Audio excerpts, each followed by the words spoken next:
23-68 का प्रातः क्लास चल रहा था। दूसरे पेज की आदमी में बात चल रही थी, जन्म भाई जन्म कब से, जब से कि पाप होते आए हैं, विकर्म शुरू होते हैं। पहले तो तुम आदि सनातन देवी देवता धर्म में ही आते हो।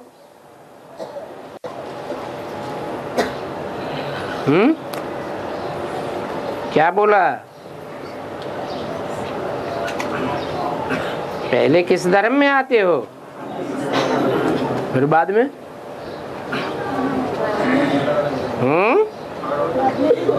और धर्मों में कन्वर्ट हो जाते हो। सब कन्वर्ट हो जाते हो क्या? हैं? कोई बचे हैं? कोई बचते हैं जो दूसरे धर्म में नहीं जाते हैं? हैं? सूर्यवंशी बचते हैं। सूर्यवंशियों की तो बात ही छोड़ो। भगवान आकर जिस सूर्य को ज्ञान देता है,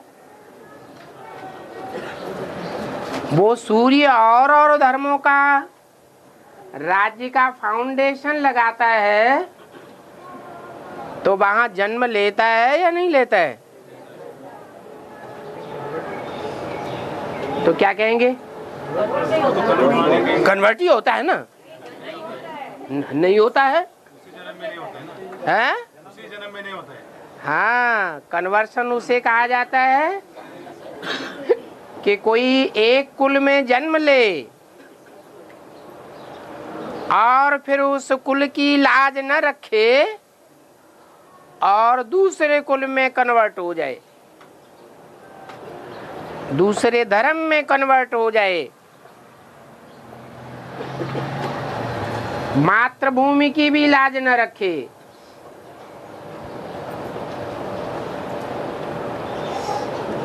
कोई आत्मा दूसरे धर्म में जाकर के जन्म लेती है,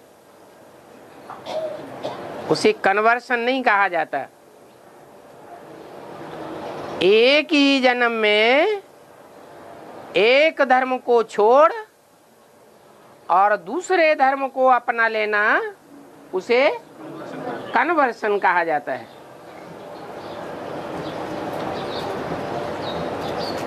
वो विशेष आत्माएं धर्म में इतनी पक्की होती हैं कि बच्चा कन्वर्ट हो जाता है, प्रपौत्र कन्वर्ट हो जाता है, बल कन्वर्ट हो जाए, लेकिन अपने धर्म को नहीं छोड़ती।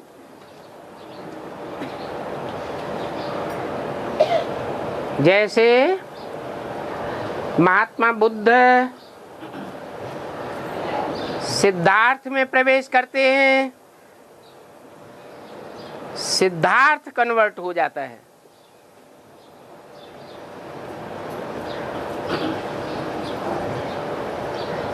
सनातन धर्म की बातों को छोड़कर, सिद्धांतों को छोड़कर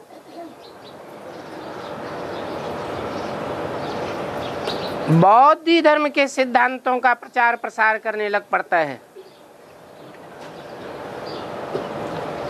उसका बाप शुद्धोदन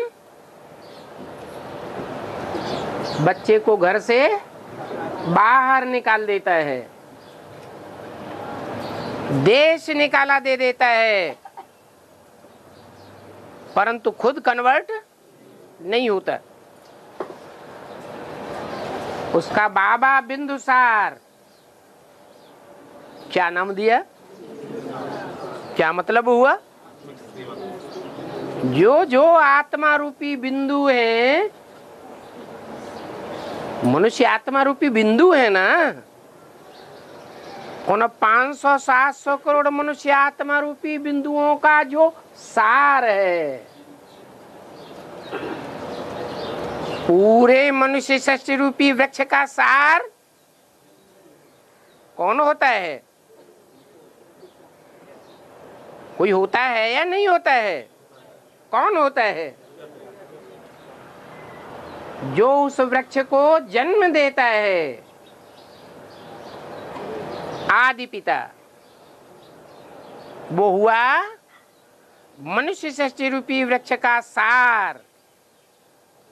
उसका नाम दिया बिंदुसार। बाप है या बाबा है? बाप है। सिद्धार्थ का जो कन्वर्ट हो गया, उसका बाप हुआ या बाबा हुआ? बाबा हुआ।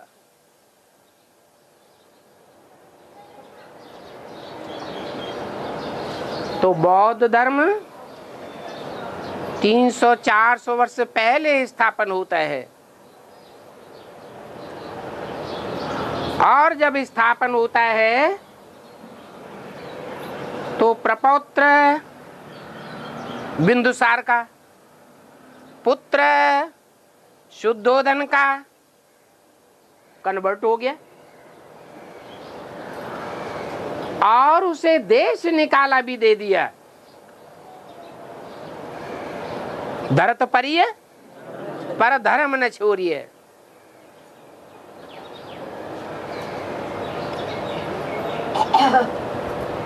बच्चे को देश निकाला मिल जाता है, धर्म के ऊपर आरूढ़ रहते हैं। बच्चा देश विदेश में जाकर के नाम कमाता है।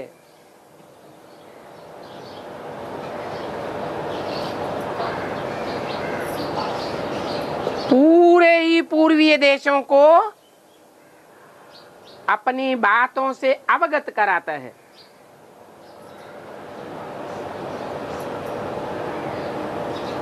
चीन में, जापान में चारों ओर शोहरत होती है, बौद्ध धर्म स्थापन हो जाता है। दुनिया की इतनी बड़ी जनरेशन उस सिद्धार्थ के पीछे जैसे कि पागल हो जाती है।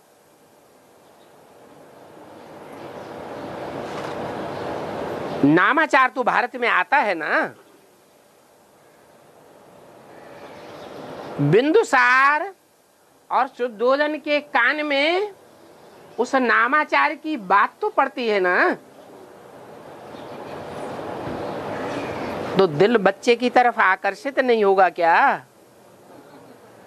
किसका खून है? बाप का खून है, दादे का खून है, जो देश विदेश में जाकर के इतनी शोहरत प्राप्त कर रहा है। तो बच्चे की तरफ दिल भागेगी या नहीं भागेगी? भागती है। सारा जीवन उस बच्चे की तरफ दिल भागती है, लेकिन धर्म को नहीं छोड़ते, क्योंकि सनातन धर्म का नियम है धरत परिय पर धर्म न छोड़िए। जो गीता में लिखा है, स्वधर्मे निधनम श्रेय पर धर्मो भयावह।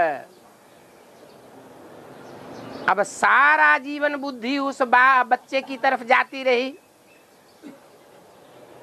तो अंत मते सुगते तो जरूर होगी। हाँ, संकल्पों में जितनी जास्ती तीव्रता होती है उतनी जल्दी वो संकल्प सिद्ध हो जाते हैं, और संकल्पों में जितना धीमापन होता है उतना देर में सिद्ध होते हैं। तो वो अंतमते सुगते 300-400 वर्षों के बाद जब बौद्ध धर्म का बहुत फैलाव हो जाता है पूर्वीय धर्म खंडों में,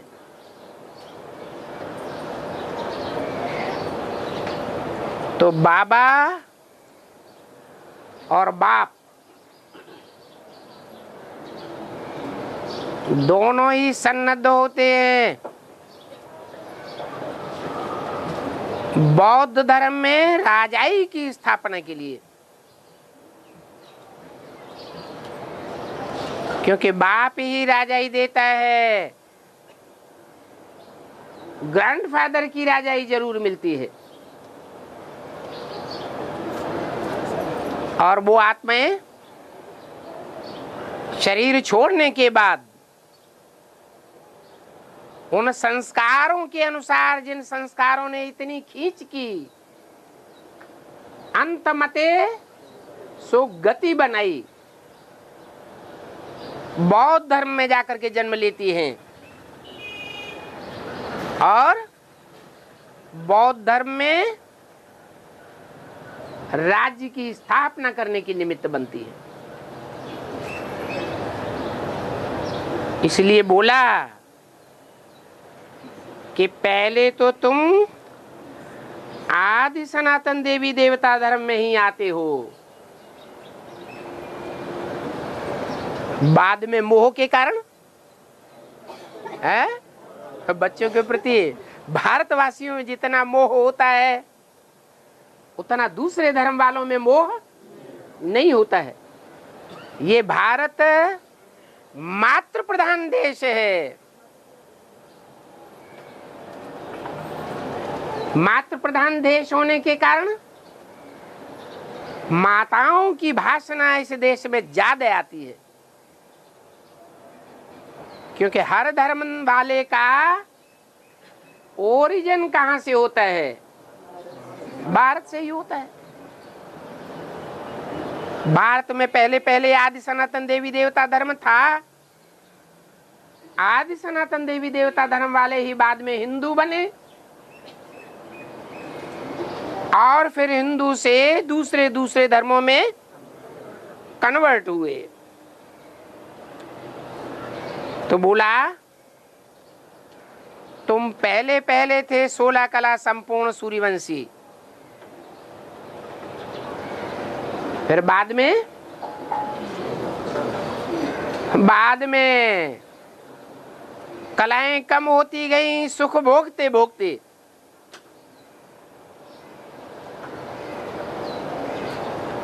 और धर्मों में कोई जन्म लेकर के चले गए और कोई उसी जन्म में कन्वर्ट हो गए। तो कच्ची आत्माएं किन्हें कहें और अपने धर्म की पक्की आत्माएं किन्हें कहें? जो उसी जन्म में कन्वर्ट हो जाते हैं वो है कच्ची आत्माएं, और जो मोह के कारण उस जन्म में तो कन्वर्ट नहीं होते, धर्म को नहीं छोड़ते, लेकिन आत्मा का खिंचाव होने के कारण अगले जन्मों में उन धर्मों में जाकर के जन्म लेते हैं। वो भी एक प्रकार का कर्तव्य है। क्या कर्तव्य है? कि जो बाप समान आत्माएं हैं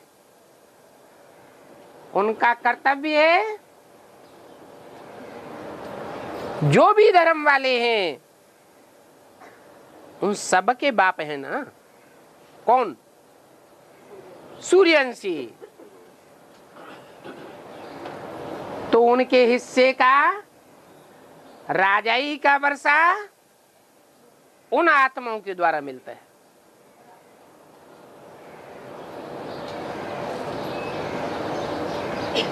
इसलिए बोला कि तुम पहले 16 कला सूर्यवंशी थे, फिर तुम्हारी चंद्रवंशी में 2 कलाएं कम हो जाती हैं, फिर धीरे धीरे कला कम होते होते कलयुग अंत में बिल्कुल कलाहीन हो जाते हैं।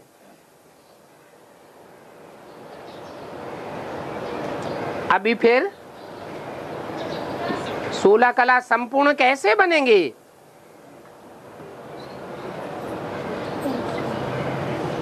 है चाहे यीशु उसी जन्म में धर्म परिवर्तन के कारण, चाहे अगले जन्म में धर्म परिवर्तन के कारण, और धर्मों का संग को रंगू तो लगता है ना। आत्मा की कलाएं तो गिरती है ना, तो नीचे गिरते चले गए। अब 16 कला संपूर्ण कैसे बने? उल्टी चाढ़ी चढ़नी पड़े, उल्टी सीढ़ी चढ़नी पड़े, और संग तोड़ एक संग जोड़। वहां 84 जन्मों में तो पता ही नहीं लगता है कि वो बिंदुसार कौन है।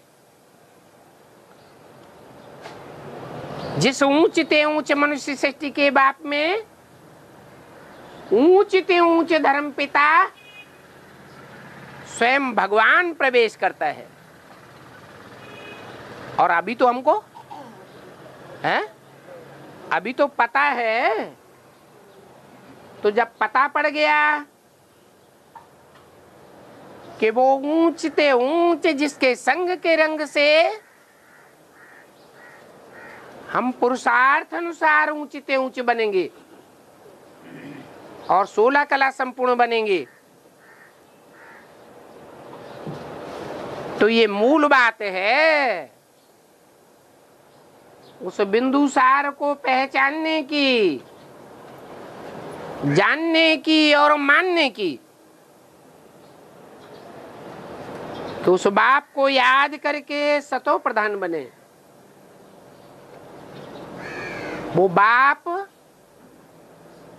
सिर्फ मनुष्य सृष्टि का बाप नहीं है, उसके अंदर और आत्माओं का बाप परमपिता परमात्मा भी व्याप्त है। मुकर्रर रथ है।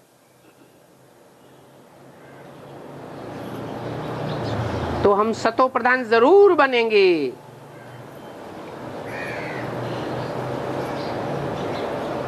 क्योंकि जो उसमें व्याप्त है, मुकर्रर रूप से प्रवेश है, वो एवर प्योर है, सदा शिव है, सदा ही सत्य है। कोई भी परिस्थिति में, कोई भी समस्या में, कोई भी देश में, कोई भी मनुष्यों के हुजूम के बीच में वो असत्य कभी भी नहीं बन सकता। कौन? जो सदा शिव है। इसलिए बोला जैसे कल पहले तुम सतो प्रधान बने थे, माम एकम याद करके, ऐसे ही अभी भी तुम सतो प्रधान बन जाएंगे। और दूसरे कोई सतो प्रधान नहीं बनेंगे। जो कल पहले माम एकम याद करके सतो प्रधान बने थे, वो ही सतो प्रधान बनेंगे। एक का भी फर्क नहीं पड़ेगा। आते रहेंगे, सतो प्रधान बनने वाले कहाँ आते रहेंगे? बाप के पास आते रहेंगे, पहचानते रहेंगे और याद करते रहेंगे, सतो प्रधान बन जाते हैं। तो जो सतो वाले होते हैं वो सतो में ही रह जाते हैं। नंबरवार तो होते हैं ना, फिर ड्रामा जैसे आए हैं ड्रामा अनुसार ही आवेंगे, आकर के जन्म लेंगे। तो देखो ये ड्रामा कितना विचित्र बना हुआ है।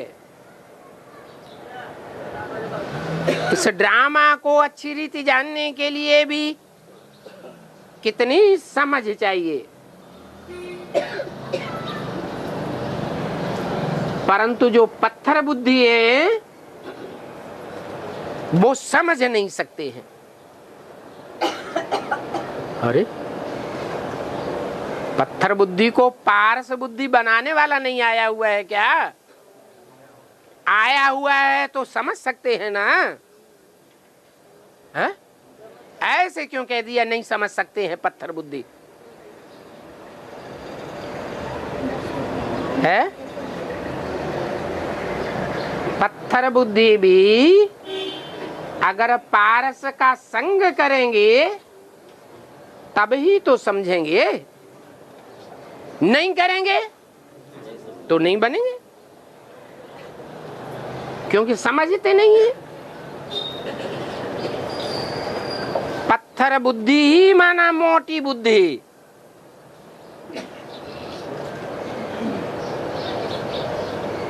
पत्थर हल्का होता है या भारी होता है? उनकी बुद्धि भारी बनी रहती है। हल्कापन जैसे कि आता ही नहीं है। जो पारस बुद्धि होते हैं वो महीन बुद्धि होते हैं। महीन बुद्धि कोई भी बातों की गहराइयों को जल्दी पकड़ लेती है। बाप कितनी अच्छी रीति समझाते हैं। जैसे तुम नीचे उतरते आए हो 84 जन्मों में, वैसे ही अब चढ़ना भी है। क्या? 84 जन्मों में 4 युगों में नीचे उतरते आए हो ना।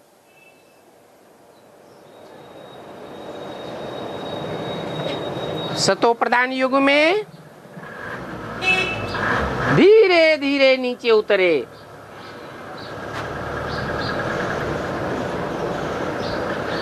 और सतो सामान्य युग में और तेजी से नीचे उतरे। सतयुग में 1200 वर्षों में 2 कला नीचे उतरे, और त्रेता में उन्हीं 1200 वर्षों में कितना नीचे उतर गए? 3 गुना नीचे उतर गए। फिर द्वापर में नीचे उतरने की गति और तीव्र हो गई।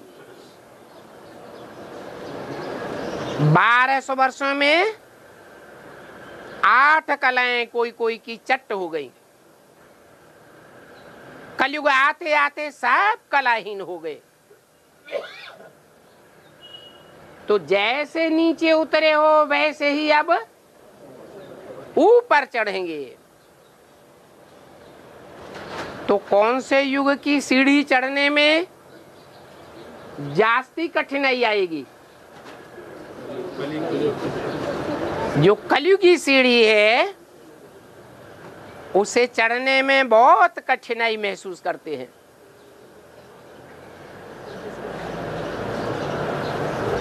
फिर भी बाप कहते हैं अभी समय तो पड़ा हुआ है। ये भी जानते हैं कि नंबरवार ही पास होंगे,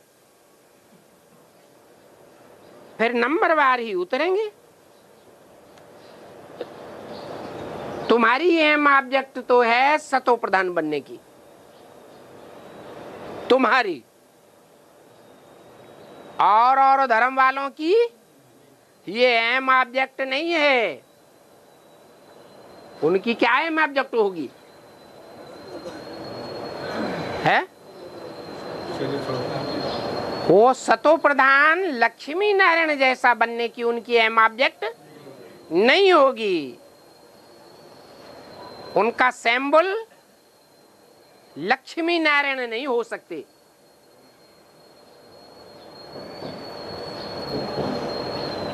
और धर्म पिताएं जो जिस धर्म के मुखिया हैं, जिस टाइम विशेष पर आते हैं, उन्हीं को फॉलो करेंगे।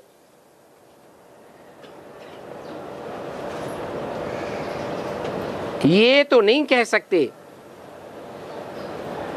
कि सभी फेल हो जाते हैं, सभी पास हो जाते हैं। होता है ऐसे है? नंबरवार फेल होते हैं और नंबरवार ही पास होते हैं। 100 नंबर से फिर कम होते जाते हैं।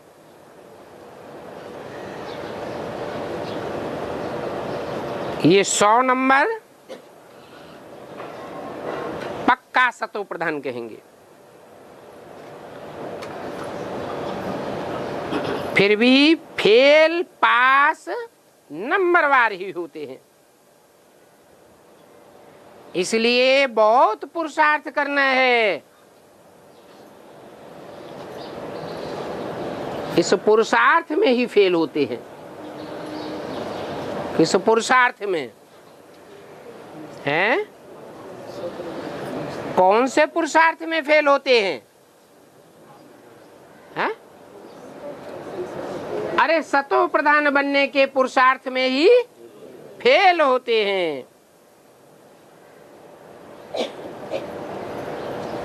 सर्विस करनी तो सहज है,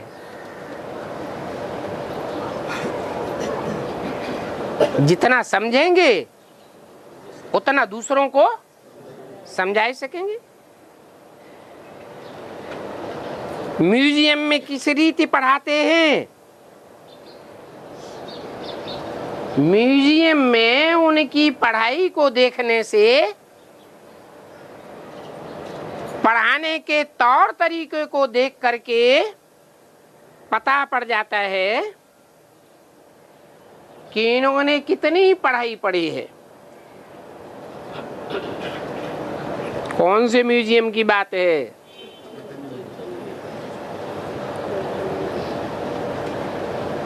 बेसिक नॉलेज में, जड़ म्यूजियम में भी बेसिक नॉलेज का पता पड़ता है, और एडवांस नॉलेज में चैतन्य म्यूजियम भी तैयार होता है। और जो चैतन्य म्यूजियम के विशेष विशेष सतो प्रधान भांति मूर्तियां हैं, उनकी समझानी देने वाले जब समझानी देते हैं तो पता पड़ जाता है कि इनके अंदर उन सतो प्रधान मूर्तियों के प्रति कितनी श्रद्धा है, कितने विश्वास पूर्वक दूसरों के सामने पेश करते हैं। तो उनके पढ़ाई के, पढ़ाने के तौर तरीके का पता पड़ जाता है। जो हेड टीचर्स होंगी वो तो जरूर देखेंगी। क्या क्या देखेंगी? कि इनके पढ़ाने का तौर तरीका कैसा है। देखेंगी कि ये ठीक नहीं समझाती है तो फिर खुद जाकर समझावेगी।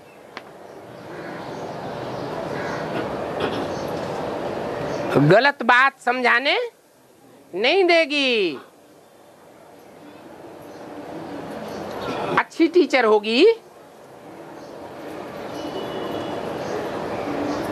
तो अच्छों की निंदा सुनेगी? नहीं सुन सकती। आकर के मदद करेगी। एक दो गार्ड ऐसे रखे जाते हैं जो कि देखते रहते हैं कि समझाने वाले ठीक से समझाते हैं या नहीं समझाते हैं। कोई भी कुछ पूछता है तो मुझते तो नहीं है, मुजान में आकर के जवाब तो नहीं देते हैं। ये भी समझते हैं कि सेंटर की सर्विस से प्रदर्शनी में सर्विस अच्छी होती है। कैसे है? फिर तो प्रदर्शनी ही लगानी चाहिए, सेंटर खोलना तो बंद कर देने चाहिए। जबकि प्रदर्शनी में ही अच्छी सर्विस होती है। क्या कहा? हाँ, चैतन्य सेंटर्स की बात है और चैतन्य प्रदर्शनी की बात है। प्रदर्शनी के जब चलचित्र तैयार हो जाएंगे तो जहां भी जाएंगे सर्विस करते रहेंगे। देखने मात्र से ही प्रजा तैयार हो जाएगी, लंबा चौड़ा समझाने की भी दरकार नहीं पड़ेगी। तो सेंटर से प्रदर्शनी में अच्छी सर्विस होती है और प्रदर्शनी से म्यूजियम में अच्छी सर्विस होती है। क्या अंतर है म्यूजियम प्रदर्शनी में? है? म्यूजियम के चित्र स्थायी होते हैं, एक स्थान पर संगठित होकर के एक स्थान का वायुमंडल ऐसा बनावेंगे कि दूर दूर से आत्माएं खिंची हुई एक ही जगह आती रहेंगी। और प्रदर्शनी में है, प्रदर्शनी में चलती फिरती प्रदर्शनी होती है। उन चित्रों में इतनी शक्ति नहीं होती है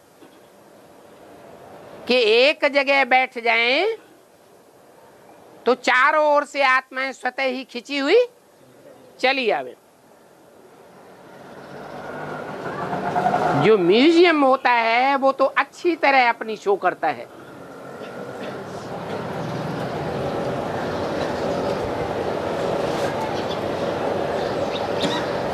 फिर जो देख करके जाते हैं वो औरों को भी सुनाते रहेंगे।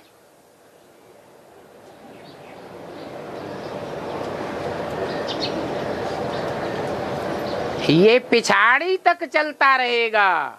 क्या है? क्या चलता रहेगा पिछाड़ी तक? सेंटर पिछाड़ी तक चलता रहेगा, प्रदर्शनी पिछाड़ी तक चलती रहेगी कि म्यूजियम पिछाड़ी तक चलता रहेगा? है? जो म्यूजियम है, म्यूजियम की सेवा अंत तक चलती रहेगी। जड़ म्यूजियम या चैतन्य म्यूजियम? चैतन्य म्यूजियम की सेवा अंत तक चलती रहेगी और ये म्यूजियम नाम भी बदल जाएगा। क्या क्या होगा? म्यूजियम नाम बदल जाएगा। म्यूजियम नाम बदल जाएगा तो क्या हो जाएगा? है? अरे दिमाग में ही नहीं आता। ये नाम अंत में रखा जाए। हाँ, गॉड फादरली वर्ल्ड यूनिवर्सिटी, ये अक्षर अच्छा है, ये नाम रखा जाएगा। कहाँ से शुरुआत होगी? हाँ? सतयुग से है।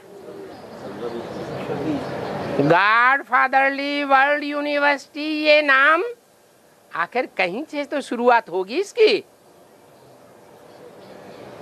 कि सारे हिंदुस्तान में एक साथ नाम रख जाएंगे।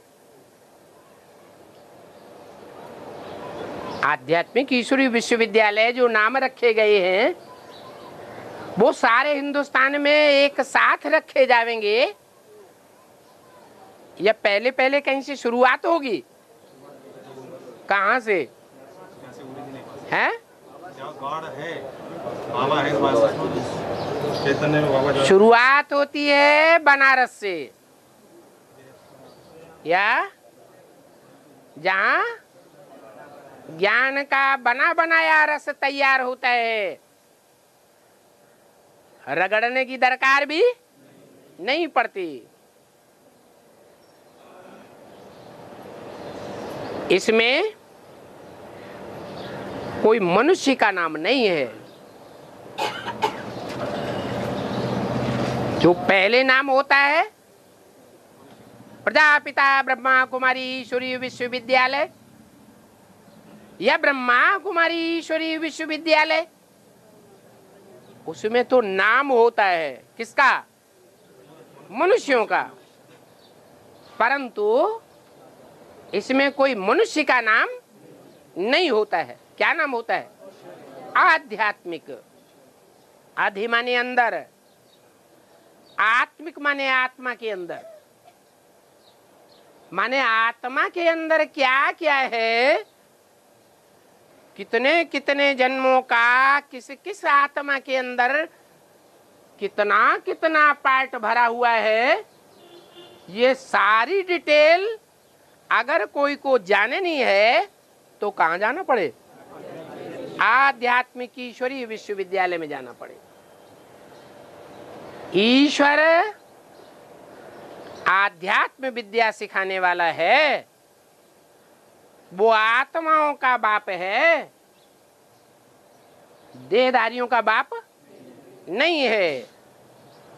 उन आत्माओं के अंदर जो परमपिता परमात्मा के बच्चे हैं, उनमें जन्म जन्मांतर का क्या पार्ट भरा हुआ है, वो जानने के लिए आध्यात्मिकता में घुसना पड़े। ये आध्यात्मिकता कोई मनुष्य मात्र नहीं सिखा सकता। ये स्पिरिचुअलिटी मनुष्य के सिखाने की चीज नहीं है। कौन सिखाता है? स्पिरिचुअल गॉड फादर ही ये पढ़ाई पढ़ाता है। अब इसका उद्घाटन कौन करता है?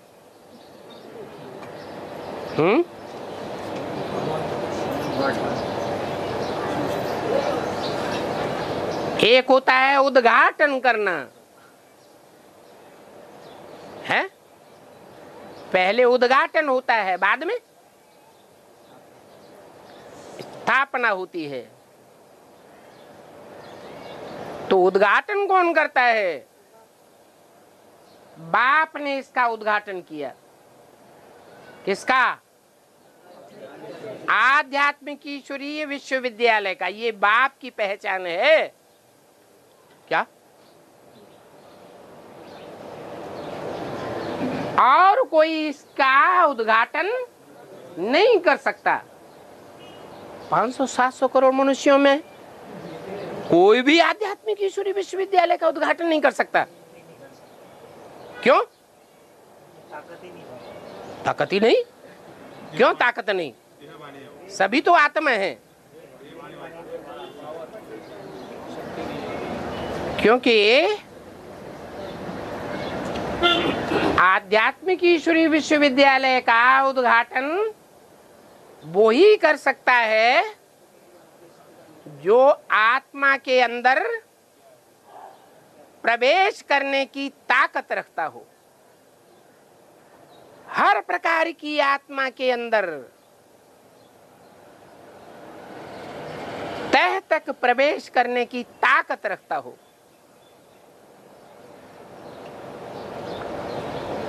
सारी दुनिया के मनुष्य मात्रों के, हर धर्म के मनुष्य मात्र के बीज कितने हैं? है? अरे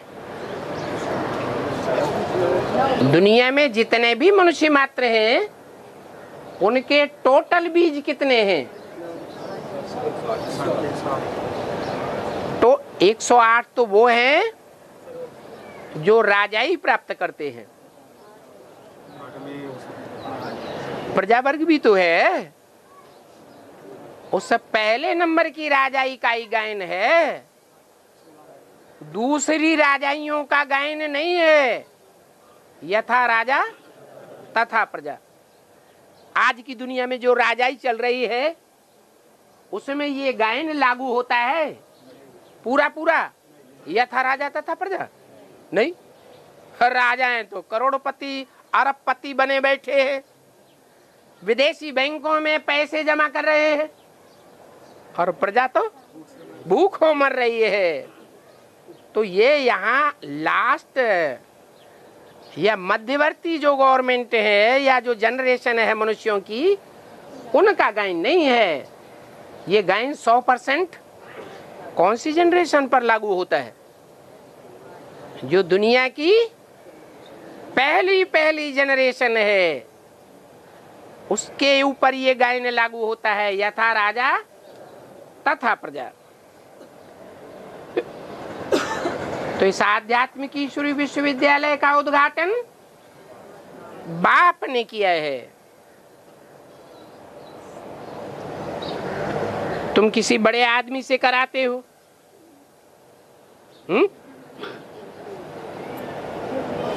तो बड़ा नाम होने के कारण समझते हो कि बहुत लोग आ जाएंगे। तुम ब्राह्मण क्या करते हो? उद्घाटन कराते हो सेंटर का, गीता पाठशाला का, म्यूजियम का या प्रदर्शनी का उद्घाटन कराते हो, तो किससे कराते हो? है दुनियावी तौर से जो बड़े बड़े माने जाते हैं उनके द्वारा उद्घाटन कराते हो। और बाप किसके द्वारा कराते हैं? है बाप माने सुप्रीम सोल। बाप खुद तो कुछ नहीं करता, करता है क्या? करता है, वो तो करता है, लेकिन कराता तो है। तो किसके द्वारा कराता है? जिसके द्वारा कराता है वो साकार होना चाहिए या निराकार होना चाहिए? साकार होना चाहिए। वो भी बेहद मनुष्य सृष्टि का बाप है, और वो तब ही प्रत्यक्ष होता है जब उसमें सुप्रीम सोल बाप प्रवेश करते हैं।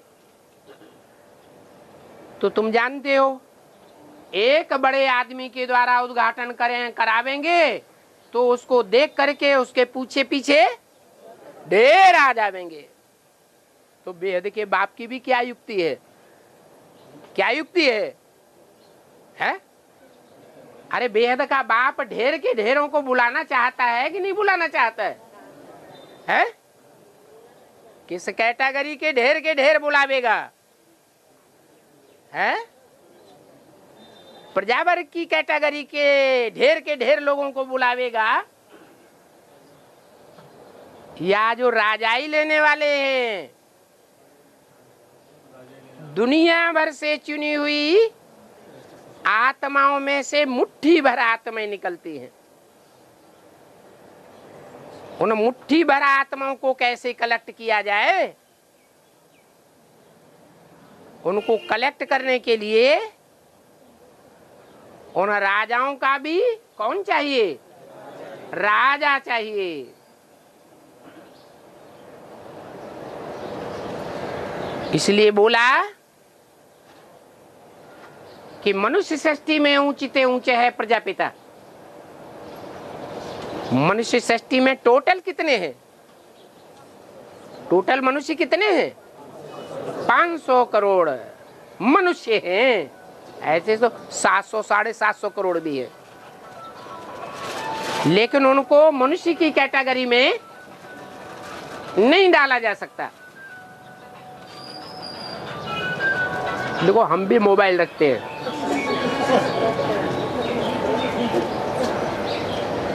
को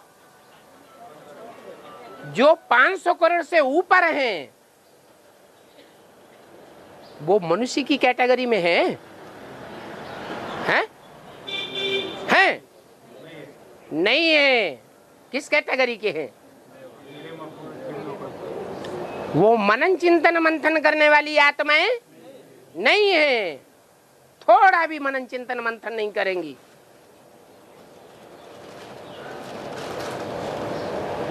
तो वो 200 करोड़ को बाद में ऐड किया जाता है। पहले पहले तो 500 550 करोड़ की बात बताते हैं, जो मनन चिंतन मंथन करके अपनी आत्मा के अनेक जन्मों का उद्घाटन कर लेते हैं।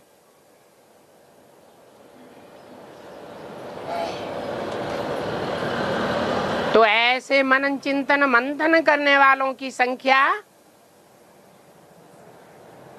500 करोड़ है। ये सब अपने अनेक जन्मों को जानेंगी, परंतु नंबर बार हैं। कोई 100% और कोई 1/4% भी नहीं।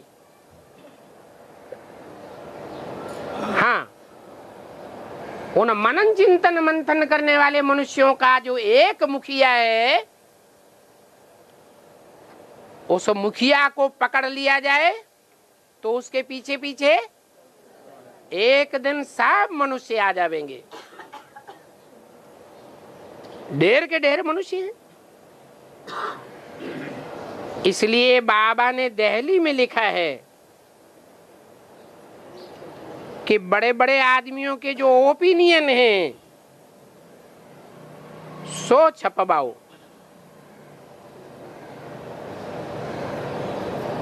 दिल्ली का नाम क्यों लिया? अरे इतनी बड़ी दुनिया में और बड़े बड़े शहर नहीं है क्या? न्यूयॉर्क है, वाशिंगटन है, लंदन है, टोक्यो है, बड़े बड़े शहर हैं। उनका नाम क्यों नहीं लिया? क्योंकि और जितने भी शहर हैं दुनिया के बड़े बड़े महानगर, उन महानगरों में हर धर्म की आत्माओं ने राज्य नहीं किया है। एक दिल्ली शहर ही दुनिया में ऐसा है जिस दिल्ली की गोद में हर धर्म की आत्माओं ने, जैसे बच्चा माँ की गोद में राज्य करता है, ऐसे दिल्ली की गोद में हर धर्म की मनुष्य आत्मा ने राज्य किया है।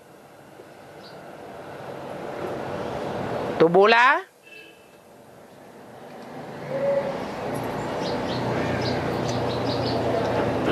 कि दिल्ली में जो बड़े बड़े आदमी हैं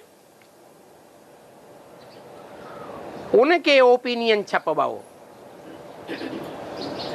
तो बड़े बड़े आदमी हद की दृष्टि से देखेंगे, देवभान की दृष्टि से देखेंगे तो कलेक्टर होंगे, मिनिस्टर होंगे, डायरेक्टर होंगे। और आत्मिक दृष्टि से देखेंगे तो दुनियावी दृष्टि से बड़े बड़े आदमी होंगे या आध्यात्मिक दृष्टि से बहुत बड़े बड़े आदमी होंगे। हो, जो अभी तक उद्घाटन करने के लिए बुलाए गए उनमें से एक भी आध्यात्मिक दृष्टि से बड़े बड़े आदमी नहीं हो सकते। जो मनन चिंतन मंथन करने वालों में श्रेष्ठ स्टेज वाले हों, ईश्वरीय ज्ञान के आधार पर अनेक जन्मों का मनन चिंतन मंथन करके नई नई बातें निकाले और पहले पहले अपने अनेक जन्मों को पहचाने, उससे भी पहले बाप को पहचाने। तो ये बड़े बड़े आदमी जो हैं, तुम बेहद के बच्चों के बेहद की दृष्टि में उनके ओपिनियन छपाना अच्छा है। उन बड़े बड़े आदमियों को मनन चिंतन मंथन करना चाहिए और नई नई बातें निकालनी चाहिए। इसमें कोई जादू आदि की बात नहीं है। इसलिए बाबा लिखते रहते हैं कि ओपिनियन का किताब छपाओ,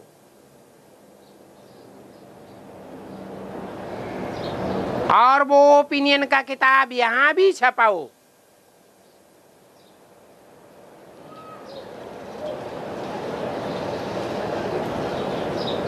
यहां पर तो खास बांटना चाहिए। भले छपाने वाले छपाते रहे, लेकिन यहां बांटने का काम जरूर होना चाहिए। तुम्हारे जो दुश्मन हैं, क्या और सूर्यवंशियों के दुश्मन हैं या नहीं है?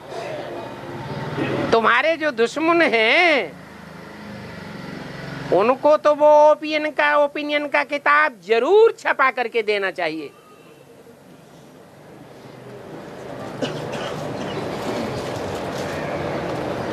क्योंकि मनुष्य बातें तो बहुत बनाते रहते हैं,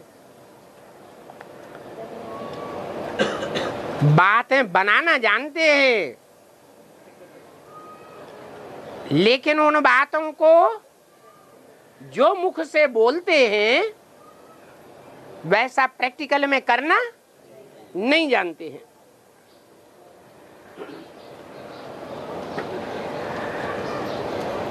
आगे के हिसाब से व्यास को तो फिर भी रजोगुणी कहेंगे। व्यास ने मनन चिंतन मंथन किया कि नहीं किया है? दुनिया में सबसे ज्यादा मनन चिंतन मंथन किसने किया? कहेंगे व्यास ने जितने शास्त्र लिखे उतने और कोई ने नहीं लिखे। लेकिन व्यास तो फिर भी कौन सी स्टेज का चिंतक था? 4 स्टेजेस हैं मनन चिंतन मंथन की। तमो प्रधान, रजो प्रधान, सतो सामान्य और सतो प्रधान। व्यास कौन सी स्टेज तक था? रजो प्रधान स्टेज का चिंतक था। मनन चिंतन मंथन उसने रजो प्रधान स्टेज का किया, लेकिन सतो प्रधान स्टेज का मनन चिंतन मंथन नहीं किया।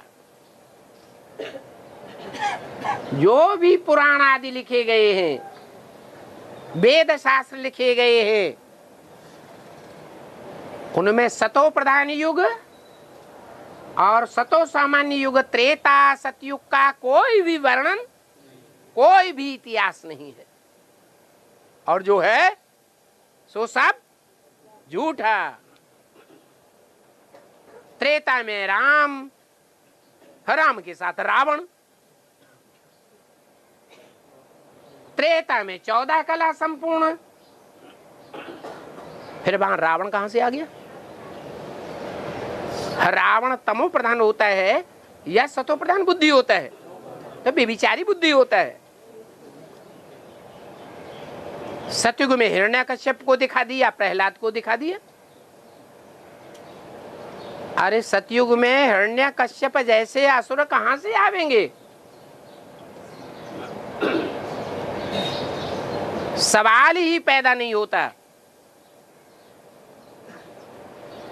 तो पुराणों में सारी हिस्ट्री अगड़म बगड़म लिखी हुई है।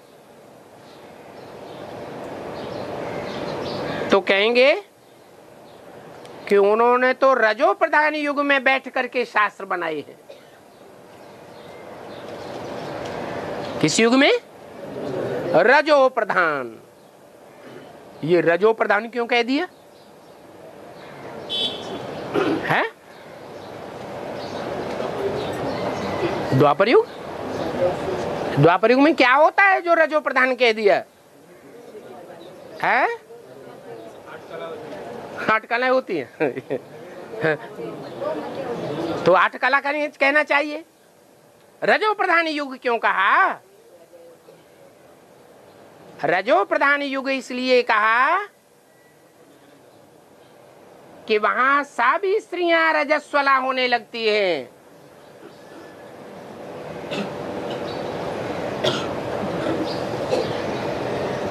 किस कारण होने लगती हैं? हैं?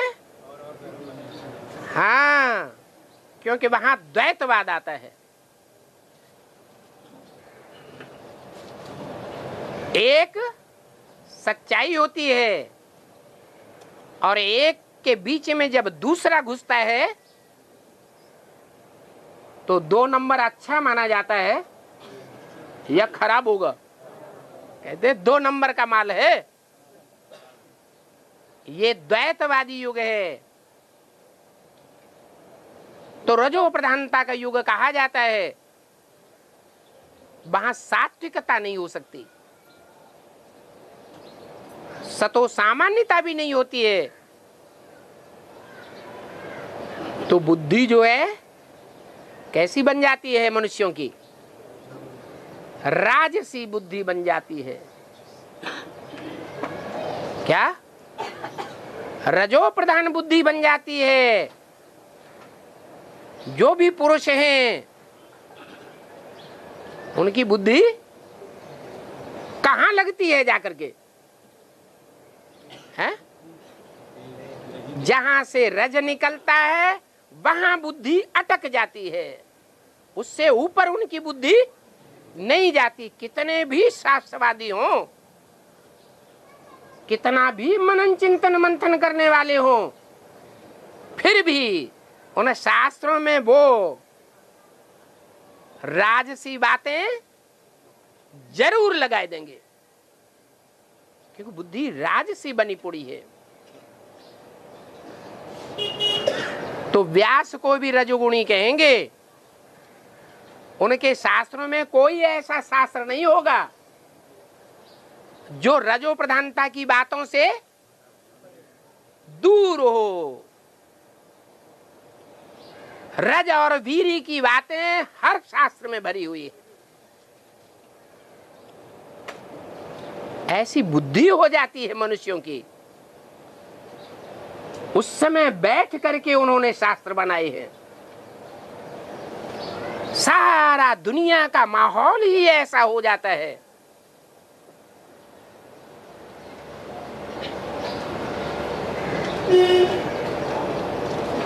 जब सबकी बुद्धि रजो प्रधान बन जाती है। रजोगुणी मनुष्य रजोगुणी मनुष्य ने बैठ करके ये शास्त्र बनाए हैं, तो झूठे होंगे या सच्चे होंगे? इतने झूठे शास्त्र।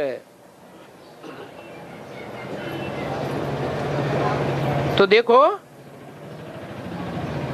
इतने झूठे शास्त्र बनाए हैं तो तमो प्रधान मनुष्य क्या झूठ नहीं बना सकते हैं। इसलिए दिन प्रतिदिन गाया जाता है, झूठी माया, झूठी काया, झूठा सब संसार। पहले पहले माया का नाम क्यों लिया है? प्रकृति का नाम नहीं लिया। किसका नाम लिया? माया किसको कहा जाता है? 5 विकारों को माया कहा जाता है। अच्छा, दुनिया के जो 100% 5 विकारी आत्माएं हों, वो माया रावण का रूप नहीं है? हैं? हैं? और वो माया रावण का रूप वो पुरुष पहले बनता है, या स्त्री में कमजोरी पहले आती है? है? विकृति पहले किस में आती है? पुरुषों की मनसा में पहले विकृति आती है। प्रकृति रूपी माता तो जड़ बुद्धि होती है,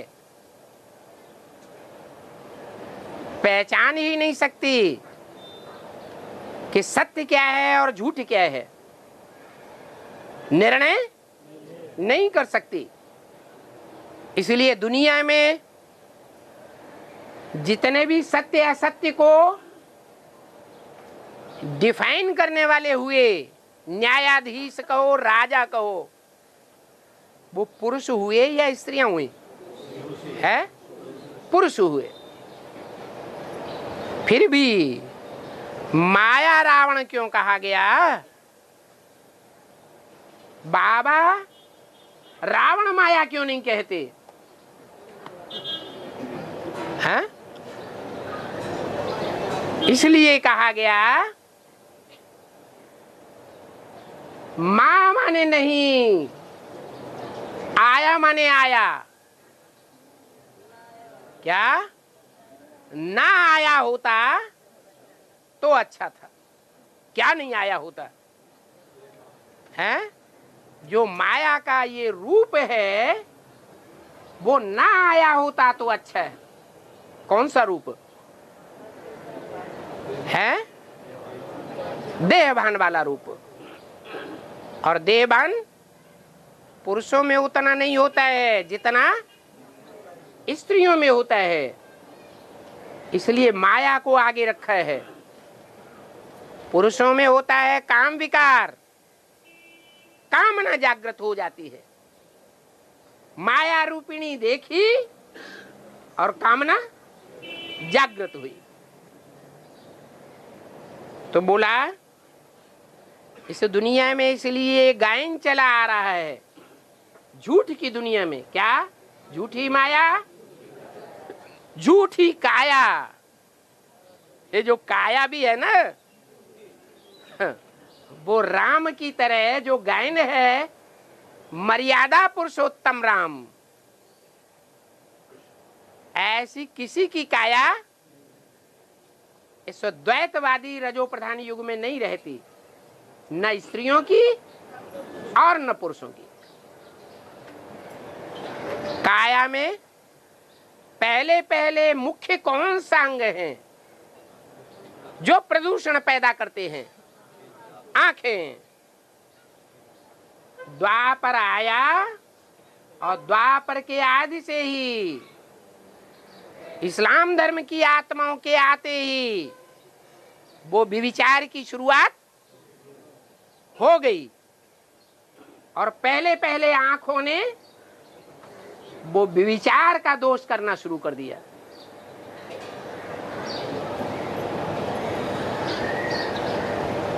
आंखें ज्यादा आकर्षित किसकी होती हैं?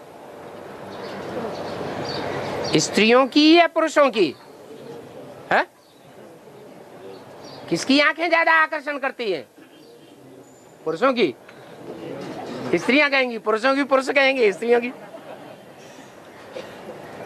लेकिन वास्तविकता क्या है? हैं? जो स्त्री के अंग हैं उनमें ज्यादा कोमलता होती है, सौंदर्य होता है, और पुरुषों में इतनी कोमलता और सौंदर्य नहीं होता है, कठोरता होती है। इसलिए उसका नाम ही रखा गया क्या? पुरुष। पुरुष माने कठोर, मनसा से भी कठोर, बुद्धि से भी कठोर, और कर्मेंद्रियों से भी कठोर, तन की ताकत से कठोर। इसलिए पुरुष कहा जाता है। तो बाबा ने बताया ये सतयुग त्रेता का गायन नहीं है। झूठी माया, झूठी काया, झूठा सब संसार। वहां काया भी झूठी नहीं होती है।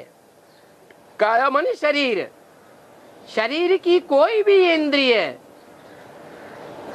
चाहे आंखें ही क्यों न हो, वो भी झूठी नहीं होती। कृष्ण की दृष्टि राधा में डूबती है, राधा की दृष्टि कृष्ण में डूबती है। और एक जन्म नहीं, कितने जन्म की बात है?